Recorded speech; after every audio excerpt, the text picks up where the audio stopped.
BS Nursing, BA Communication, BS Ornithology, ug uban pa. Mao kini ang pipila ka mga kurso nga imong ma-enroll sa International State College of the Philippines kun ISCP. Sounds familiar? You heard it right. ISCP. Usa ka satirical Facebook page, di nang content ini nagisgot kabahin sa tunghaan. Gumikan sa daghang mga netizen na ang nakarelate sa iyang estilo ug approach sa social media, daghan ang lingaw hangtod nga kini nag-viral.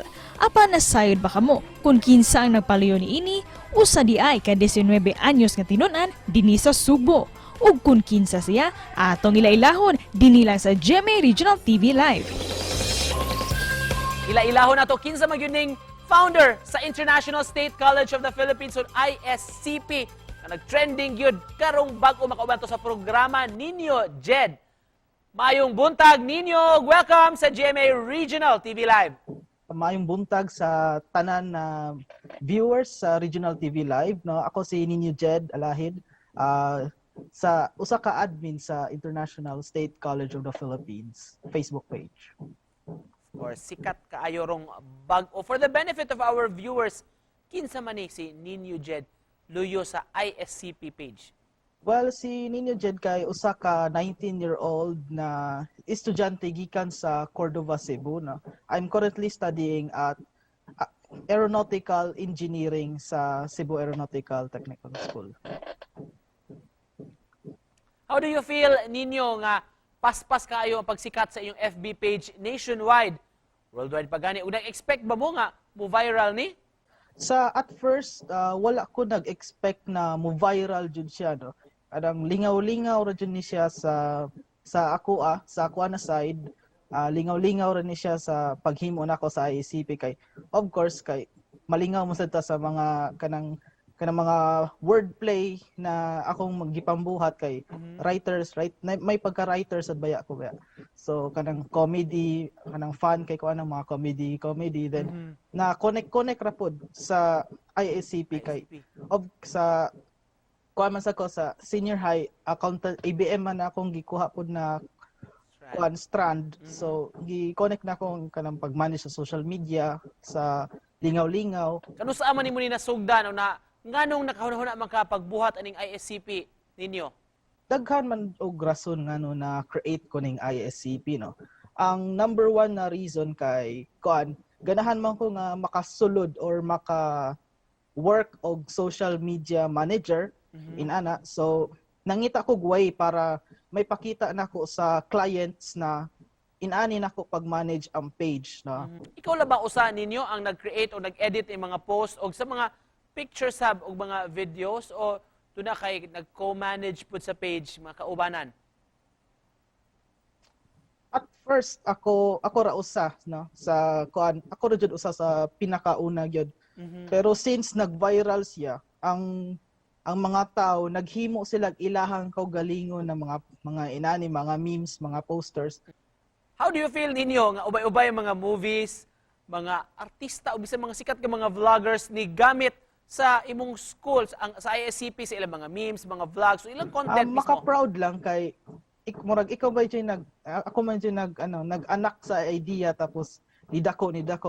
So to the point where kanang murag na-ingrain na siya sa culture sa sa Filipino. Wa ba bukay nasugatan ninyo nga murag negative po ang reaction, nangaway nimo tungod ani mga posts? Daghag na naway sa ko pero di na ko ma-control kay dili man sad ako ang nagbuhat pod ato ng mga content, no? Sa katong mga videos kay syempre kung mahimo na siyang meme bisag kinsa na lang ang pwede mo himo tas bisag kinsa lang pwede mo sikat. So mo jud ang pinaka disadvantage gyud sa ato ang kanang sa concept sa ISCP kay bisag kinsa lang pwede makahimo tapos pwede madamay-damay mga nana. So it's very very kanang risky. Asa man inspired ninyo kining ISCP? Sa sugod sa ISCP, no, ang kuan man jud nako kay ang buhaton unta nako kay ospital, kanang ospital ba nga kanang Facebook page sa ospital niya mga inana. So nakahuna-huna ko na sa jeep mong kato nagsakay kanang kuan ospital. So ganan kuan ko sa jeep ospital katawanan kayo kay mga facility kay high tech ko no hay mga inana, mga picture gipang edit nako. kanang ang inigubo, paimno nagtambal, maayo dayon mga nana. Nakauna ako nga ang mga nurse ko no kay graduate sa kuan BS in nursing, major in funeral parlor services. So dito na ko nununan nga kung graduate sila ana dapat na ni eskwelahan. So mo to nagahimo na yung eskwelahan. Sumunay. So mo to nakahimo na eskwelahan sa ISCP. So mo to siyang kuan. Ang ISCP kay actually inspired di siya sa kuan sa Indiana Aerospace o PhilSCA o sa International College yung nga inana ba? Kanang murag prestigious kayo ang name ba? Wala ba kay plano nga tinud-on ta ni kining plano sa ISCP? Depende kung mahimo kong presidente. Pwede kayo. Tukuron gyud mo ipabarugon gyud mo ning ISCP ninyo. Just to close this, so may message nimo sa atong mga viewers.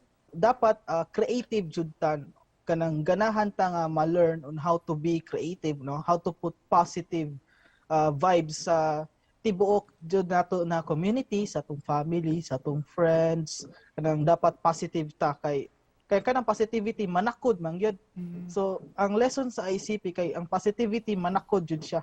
So appreciate po nako ang mga supporters nako sa ICP, sa mga estudyante, sa mga teacher, sa bisag dili ingon nato nga teacher sa Biringan, mga inana. So